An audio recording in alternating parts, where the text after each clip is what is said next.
Naniniwala ka ba sa mga lamang lupa? Sa mga duwende o kapre? Lahat ba sila ay may tuturing na masama? Maari ba natin silang maging kaibigan? Ang kwento ni Arman Valdez na nagkaroon ng kaugnayan sa nuno sa punso. Lambot lang pala nito eh. Alam mo ah.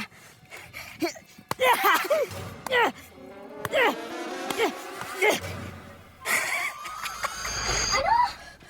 Ba't mo naman ginawa yun, Arman? Anak, sinira mo mga bahay ng duwende. Po, Anong gagawin natin? Napakalaking kasalanan ng ginawa ng anak mo. Kailangan niyong mag-alay para mapayapang mga ginulo niyang nilalang. Siguraduhin mong babalik si Arman kung saan sinira niya yung mga punso at maghihintay siya doon.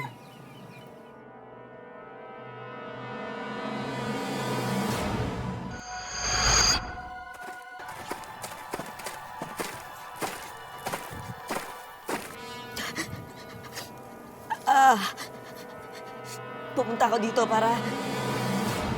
para humingi ng tawad at para na rin magbigay ng respeto sa inyo. Pasensya na. Pasensya na, hindi ko alam, hindi ko sinasadya. Pasensya na kung nasira ko yung tahanan niyo. Sana mapatawad niyo pa ako. At sana maging magkaibigan na lang tayo.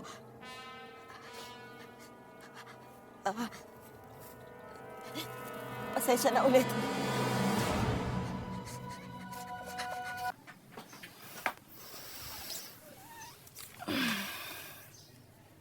Ano to?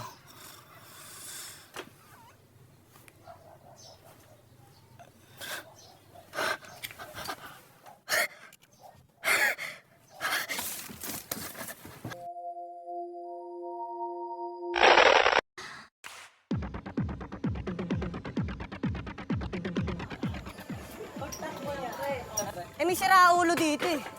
Ikaw mo mato neto? Bakit? Papalag ka? Naging mayabang ako. Nagagawa ko lahat ng gusto ko. Maraming salamat po.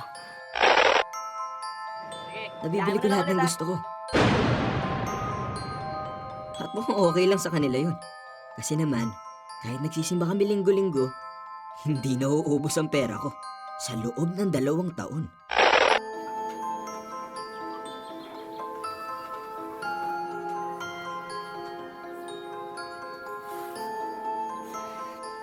Pero kahit ganun ang sitwasyon, parang may kulang. Hindi pa rin ako masaya.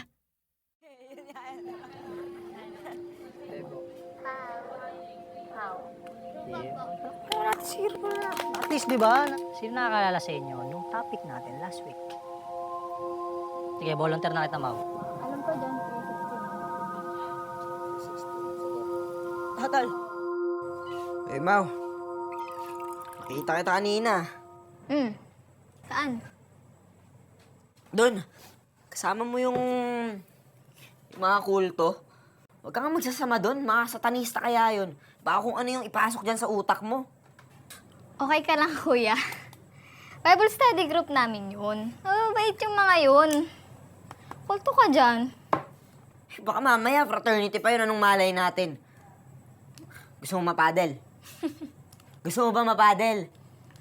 Ay, nako. Umayos ka na, ha? Ano ba yan, kuya? Satanista. Kulto.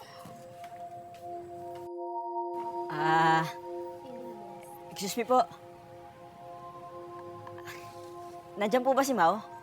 Ay, wala eh. Ikaw ba si Arman? Ako nga po. Halika. Hindi na po. Tara, sumama ka na sa amin. Huwag ka na maiya. Ano ba? Nakakaya ako eh. Okay lang yan. Sige na, makinig ka sa amin. Hello.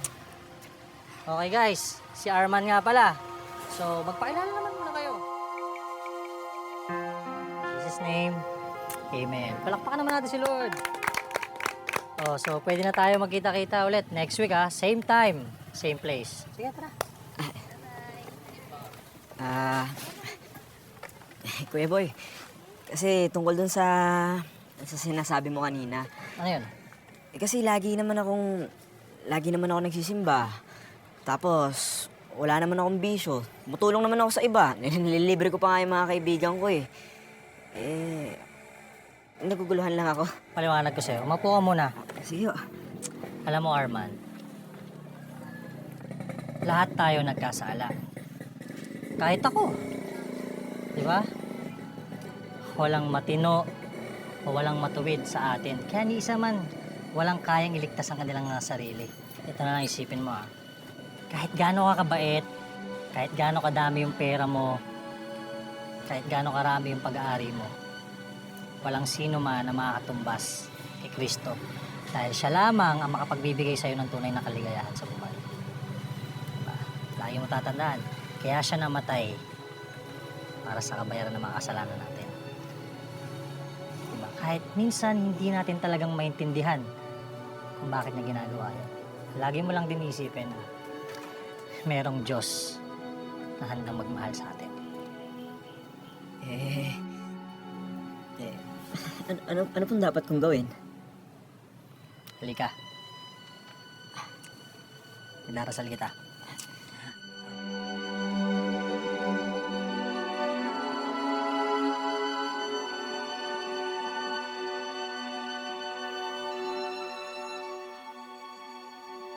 Espesyal ang araw na to. May mga bagay akong naunawaan at tanging kay Jesus lamang mararanasan. O ito, sa'yo na to. Basahin mo yan Diyan mo mahanap lahat ng kasagutan.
Kamusta?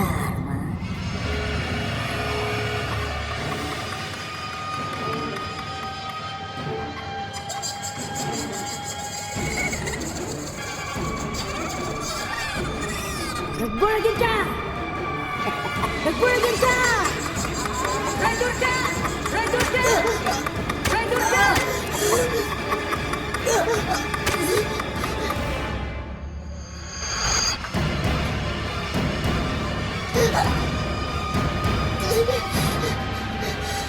Lord, tulungan mo ko. Iligtas mo ko.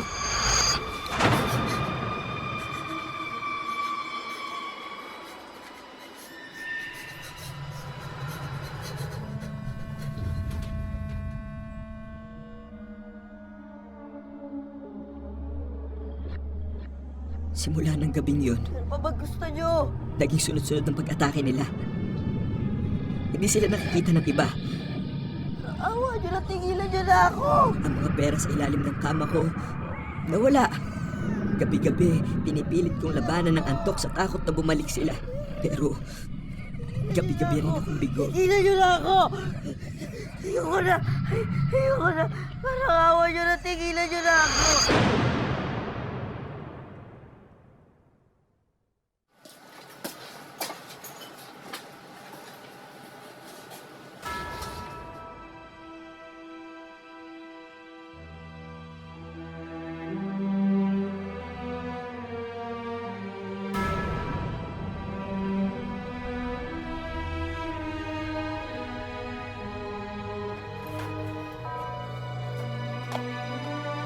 Taka walang iya kayo!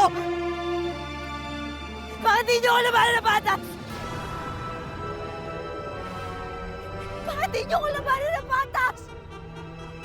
Lumabas kayo! Lumabas kayo! Lumabas kayo! Lumabas kayo! Tantanan niyo na ako! Ayoko na!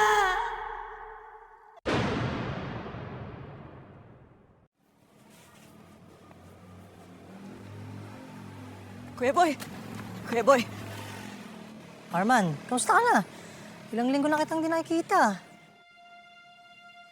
Yun na nga po, Kuya Boy. Sa totoo lang po, marami po nangyari simula po nung tumanggap ako kay Jesus. Bago po kasi yun, nakipagkaibigan po ako sa mga duwende. At ngayon po ayaw nila ako patahimikin. Gabi-gabi po dinadalaw nila ako, sinasaktan po nila ako, Kuya Boy, hindi ko na alam yung gagawin ko. Natatakot po. Alam mo, Arman, naiintindihan kita. Alam ko na natatakot ka, nag-aalala ka ng sobra-sobra. Pero may maganda akong balita para sa'yo. Alam mo ba, simula nung tinanggap mo si Jesus bilang Diyos at tagapagligtas ng iyong buhay, ay pagmamayari ka na niya. Simula nung tinanggap mo siya, kay ganap na anak na ng Diyos. Kaya meron ka ng kapangyarihan na magpalayas ng mga demonyo sa ngalan niya.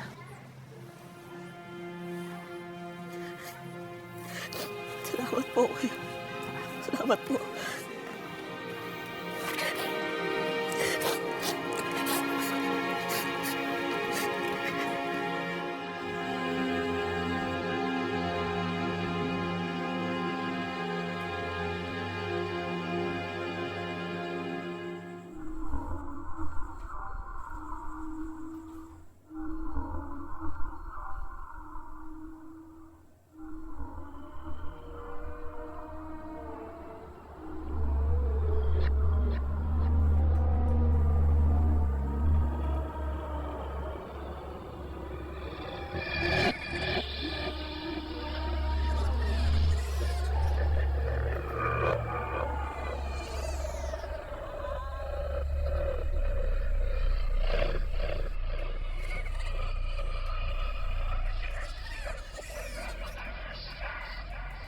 Sa pangalan ni Jesus!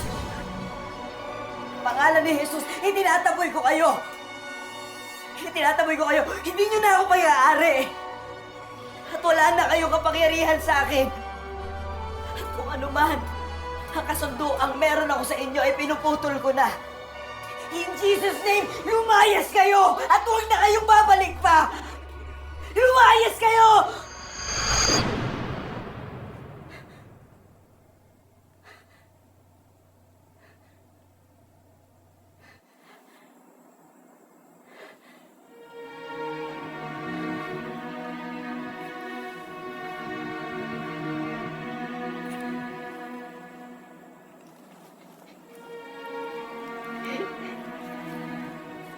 Panginoon.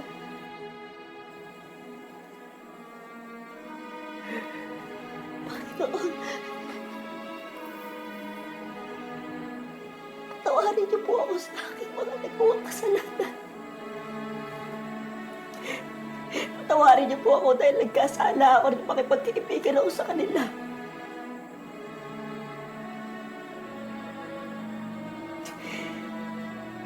Panginoon, maraming salamat po. Dahil niligtas niyo ako at inayo niyo ako sa pamahalaan.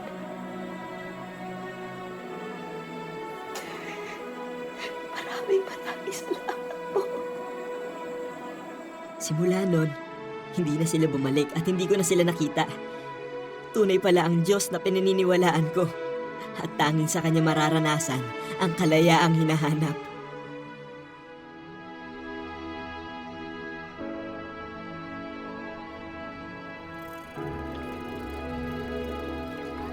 Hoy, Ethan! ba? Lagot kayo pag naabutan ko kayo. Sige na, sige na. Pahuli, manlilibre ha. Sige na, ito na ako. Para namang nananalo kayo sa akin. All dwarves are demons and they all belong to Satan, but they do not match the power of my God. I can use the mighty name of Jesus, no, and overcome the powers of hell.